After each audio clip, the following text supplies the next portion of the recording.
সারা দিনের অফিস শেষে ঘরে ফিরে সন্ধেবেলায় ফ্রেশ হয়ে সবেমাত্র ওপরে গিয়ে মোবাইলটা নিয়ে একটু বসেছি। মিনিট 5 হয়নি, এমন সময় নিচের ঘর থেকে শুনতে পেলাম বৌদি আর মায়ের ভীষণ ঝামেলা। বৌদি চিৎকার করে বলছে, নিজের মেয়ে তো অফিস থেকে এসে বাবুর মতো ওপরে চলে গেলেন, আর আমার বেলায় সংসারের যত কাজ করতে হবে, তাই না? সাধে বলে শাশুড়ি কোনোদিন মা হয় না। মা প্রতি উত্তরে আসতে আসতে বলল, আমি ঠাকুর ঘরে পুজো দিচ্ছিলাম বৌমা, গ্যাসে তরকারি চাপানো ছিল তো যদি পুড়ে যায়, তাই তোমাকে বললাম একটু দেখে নিতে। তার জন্য এতগুলো কথার তো দরকার ছিল না, গ্যাসটা অফ করে দিলেই পারতে, আমি এসে করে নিতাম। কথাগুলো শুনে আমি অবাক হয়ে গেলাম। না, আমার সম্পর্কে এভাবে বলল বলে নয়, অবাক হলাম কারণ আমার হাতে ফোন আর ফোনে ফেসবুক খোলা। সেখানে জ্বলজ্বল করছে বৌদির প্রোফাইল থেকে মায়ের সঙ্গে বৌদির একটা ছবি, পাক্কা 15 মিনিট আগে পোস্ট করা। বিয়ের সময় মায়ের গলা জড়িয়ে ধরে বৌদির হাসি মুখের একটা সুন্দর ফটো, ওপরে ক্যাপশন, আমার মায়ের থেকেও ভালো মা, আমার আদরের মা। ক্যাপশন আর ছবিটা এত ভালো লেগেছিল, একটা লাভ রিয়াক্ট দিয়ে সবে কমেন্টটা করতে যাচ্ছিলাম, এমন সময় এরকম কথা শুনে রিয়াক্টটা তুলে নিলাম। কমেন্টও আর করলাম না। শুনতে পাচ্ছি বৌদি গজগজ করছে, একচোখা হিংসুটে মহিলা, কথা শুনলে মাথা গরম হয়ে যায়। রিল আর রিয়েলের আকাশ পাতাল পার্থক্যে আমি যেন তলিয়ে যেতে লাগলাম। অবশ্য বৌদিকেই বা কী দোষ দেব? এই তো গত বছর মাদার্স ডের দিন সকালে আমার অফিস ছুটি ছিল, সেদিন মায়ের স্পন্ডিলাইটিসের ব্যথাটা প্রচণ্ড বেড়েছে, যখন তখন মাথা ঘুরছে। মা আমাকে বলল, তুই তো আজ বাড়িতেই আছিস, ঘর দুটো একটু মুছে দে না রে। কাজের কাকিমা 2 দিন ছুটি নিয়ে বসে আছে, আমি একদমই পারছি না। আমি বললাম, আমার দ্বারা ওসব হবে না, কালকেই আমি পছন্দের নেল পলিশটা পরলাম, সব নষ্ট হয়ে যাবে, তুমি বরং ঝাঁট দিয়ে রেখে দাও, কাকিমা এসে করে দেবে। মা আর কিছু বলল না, তবে দেখলাম আস্তে আস্তে সব কাজ করতে শুরু করেছে। না, আমি কিন্তু তাকে হেল্প করতে উঠিনি, কারণ তখন আমার টাইম লাইনে মায়ের ছবি দিয়ে আমার দেখা সেরা মা #মাদার্স ডে ভাইরাল পোস্ট দেওয়াটা বেশি জরুরি ছিল। সবচেয়ে অবাক হলাম মেজো মামা মারা যাওয়ার দিন সন্ধেবেলায় মামার ছোট ছেলের পোস্ট দেখে। শ্মশানে ফুল মালায় ঢাকা মামার পাশে মামার ছেলে, ওপরে ক্যাপশন, বাবা চলে গেলেন, ভীষণ কষ্ট হচ্ছে।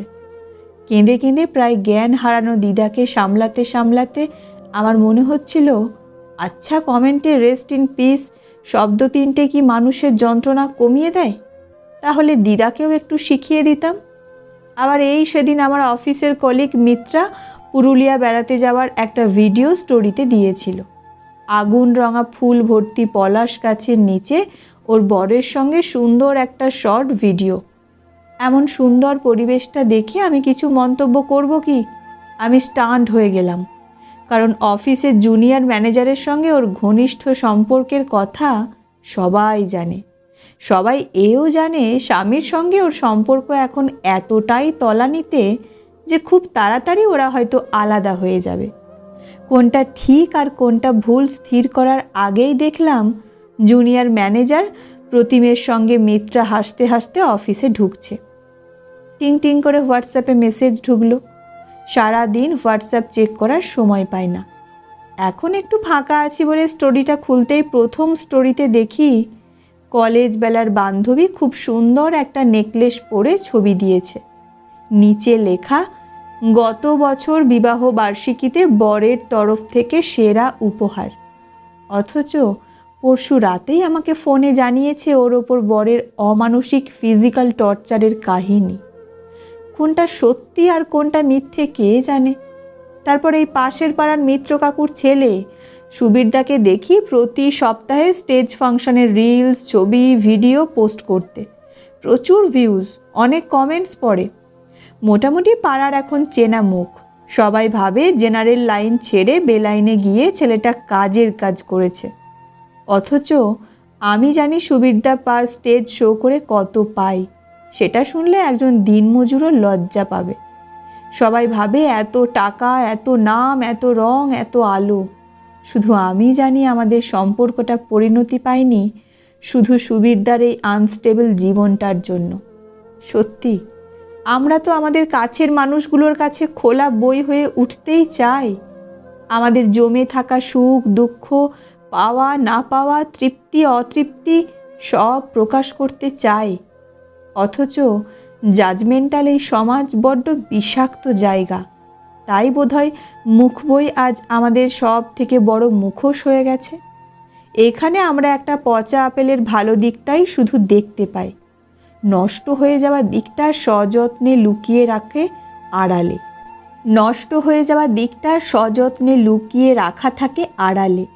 অথচ অহেতুক দেখনদারি করতে গিয়ে আমরা ভুলেই যাই আমাদের কাছের মানুষগুলোর কথা, ফেলে আসা সম্পর্কগুলোর কথা, ভালো থাকার টিপসগুলোর কথা, হাসি মাখা বিকেল আর গল্পে ভরা সন্ধেগুলোর কথা।